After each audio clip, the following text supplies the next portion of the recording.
السلام عليكم ورحمة الله.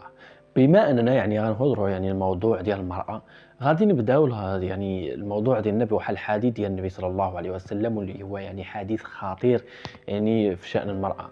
كيقول النبي صلى الله عليه وسلم من بعد الصعود ديالو في الإسراء والمعراج، أنه مثلا مر على الجنة ومر على بزاف ديال الأماكن، ومن بين هذه الأماكن أنه داز على النار، فقال: رأيت أكثر أهلها النساء. الأهل ديال النار والعياذ بالله سبحانه والعياذ بالله، نسأل الله السلامة والعافية، أكثرهم النساء. إذا شنو جعل السبب أن النساء يكونوا أكثر أهل النار؟ السبب اللي كاين هو أن المرأة العقل ديالها بالفطرة والطبيعة ديالها، العقل ديالها عاطفي، إذا كتستجب دائما الأشياء اللي كثير العاطفة ديالها بالزربة. غير إذا ثرتي العاطفة ديال المرأة فلا كسبتيها. إذا هادو الناس اللي لعبوا على هاد المرأة وقالوا لها باللي كاينه الحريه، وراو لها باللي كاين بزاف ديال الطرق قدامها، وانها ماشي مجبره تبقى في دار راجلها، وماشي مجبره تلبس داك اللباس هذاك اللي اصلا كما كيقولوا كيحبس او لا كيخلي الجمال ديالها محبوس وما يتوراش الناس. هاد الناس من هاد النقطه جاو من منطلق العاطفه. هاد الناس قاريين عارفين بلي المرأة إنسان كائن كيستجيب للعاطفة. إذا بداو من هذا المنطلق هذا، وبداو كيلعبوا على العاطفة، كيلعبوا على العاطفة ديالها حتى تمكنوا منها. فاستجابت المرأة بسهولة ملي أثروا فيها في العاطفة. ملي مثلا المرأة جالسة في دارها كتحس مثلا بالضيم والقهر، وكتجي واحد الانسان يقول لها ماشي ملزم عليك تبقى في دار راجلك، وانت قادره تخدم وتكون راسك، غير طلق وحنا نعاونوك، حنا عندنا جمعيات وعندنا نساء كدا والى اخره. كيلعبوا على العقل اللاواعي ديالها، وفي في العاطفه ديالها كيخلخلوها لها، حتى كتولي المراه كتقول ياه بصح. اذا انا علاش مع هذا الراجل، وعلاش عايشه في هذا القاره، وعلاش عايشه بهذا اللباس وهذا؟ اذا انا نتحرر. اذا ورسولها في العقل ديالها بلي هي الحريه، هي انها تخرج من دارها وتخرج من دار الراجل ديالها، وتحيد داك اللباس اللي كيصر الجسد ديالها، وتكشف العوره ديالها للجميع. اذا ها هما اكتسبوا واحد الحاجه يحققوا بها بزاف ديال المبيعات. كيفاش المبيعات؟ هانتوما غتعرفوا. المراه ولات حاليا دميه كيلبسوها الحاجه اللي بغاو يبيعوها، او الحاجه اللي بغاو مثلا يرفعوا بها الاقتصاد. حيتاش المراه مثلا هي اللي كتشري اكثر من الراجل. شكون اللي كيشري الحوايج اكثر في اللباس؟ واش الرجال ولا النساء؟ طبعا النساء. الراجل كتلقاه مهم اغلبيه الرجال كتلقاه كيشري بياسه واحده ولا جوج بياسات في العام، ولا في 6 شهور ولا في 4 شهور. الاهم هو ان المراه اكثر استهلاكا للمنتوجات، اللي في اللباس وفي اي حاجه، كذلك في المكياج. اذا هما ما غاديش يستافدوا من المراه اذا كانت محجبه ومنقبه. اذا كانت منقبه اذا ما غادي تستعملش المكياج بكثره، ربما غتستعملو غير في الدار ديال الراجل ديالها، وما غتستعملش العطور، ما غتستعملش الروائح وديك اللباس الفاضح اللي هو اصلا باهظ الثمن.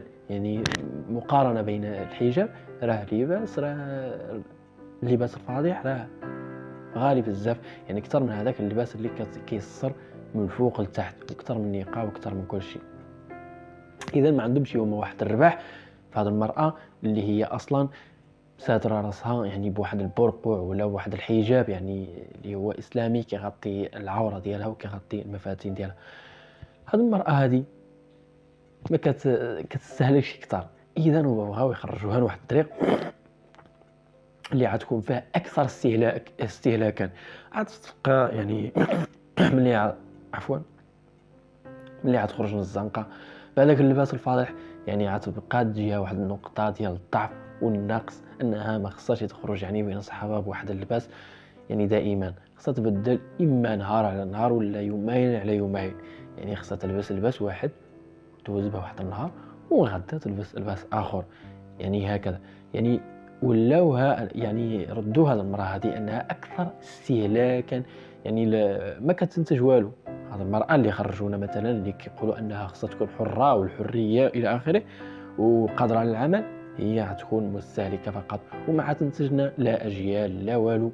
غتكون يعني كتفيد الرأسمالية كتستافد منها، حيتاش يعني كيخدموا بها ليل ونهار وكيطحنوا بها طحين. يعني كنعرفوا بلي النساء يعني سبحان الله عندهم واحد الصبر، يعني ملي كيدخلوا مثلا المعامل راهم كيخدموا فما اكثر من الرجال. عفوا. اذا هما كيستغلوا هذه النقطه هذه باش يوفروا واحد المساله اللي هي تقريبا بالمجان، يعني كتخدمهم بالمجان. الراجل ماشي مستهلك بزاف، الاستهلاك ديالو ضعيف، يعني اذا هما خصهم واحد النموذج اللي يستهلك كثار وكثار. علاش كيقولوا مثلا ان المراه اللي العوري وانها خصها تعرى وما تبقاش تحت الراجل ديالها الى اخره، هذيك هي اللي حره. اما المراه اللي مثلا كتلبس النقاب والحجاب ومحتشمه وكتحترم الراجل ديالها والتقاليد ديالها الى اخره، يعني هي بالاراده ديالها هذيك ماشي حره. علاش؟ هي اللي اختارت هذيك الطريق، يعني بالحريه ديالها. اذا علاش ماشي حره وكيقولوا عليها متزمته والى اخره؟ يعني علاش؟ باش تعرف هنا خص الانسان يفكر، هنا خص الانسان يوضع البال ديالو مزيان ويشوف الطريق فين ماشى. يعني اذا كان الخير في هؤلاء يامنوا بان الحريه يعني كتعني ان الانسان يلبس ما بغى، حتى الحجاب يعني حريه، حتى هي اختارت الحجاب والنقاب. علاش يقولوا على هذيك متزمته وهذيك متحرره؟ هذيك ماشي متحرره، هذيك لها دميه عارضه الازياء بالمجان وفابور، كدير اعلانات وكتوجعت يعني سلعه رخيصه جدا، يعني مبقى تساويه حتى بصله كما كيقولوا. اذا انت اختي ملي خرجتي مثلا للشارع معكره مدهونه مخمجه والمفاتن ديالك كاملين واضحين يعني بالقدام وباللور، شنو خليتي الراجل ديالك وشنو غتقول الله سبحانه وتعالى؟ شنو غتقول الله؟ شنو غيكون يعني الجواب ديالك ملي عايز توقف قدام الله سبحانه وتعالى بهذيك الملابس ويسألك الله علاش كشفتي العورة ديالك قدام الناس كاملين؟ شنو غيكون الجواب ديالك؟ يعني باش نعجب الناس، باش يعني تكون عندي واحد الصورة مزيانة باش يبقاو يهاتكوا بيا الرجال؟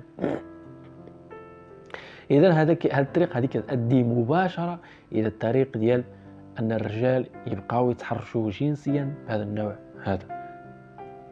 يعني كاين اللي مثلا يقول في التعاليق هذو غير يعني متزمتين ومكبوتين جنسيا هما اللي كيتحرشوا، اما اللي مثلا منفتحين راهم كاع ما كيدوها فيهم. الا ما داهاش فيك يعني راه ما بقاش فيه الرجوله، راه ولا بحالك بحالو بات معاه ومعي هذيك شي حتى. هذه هي ان الانسان ما بقاش مكبوت. الكبت شنو هو الكبت؟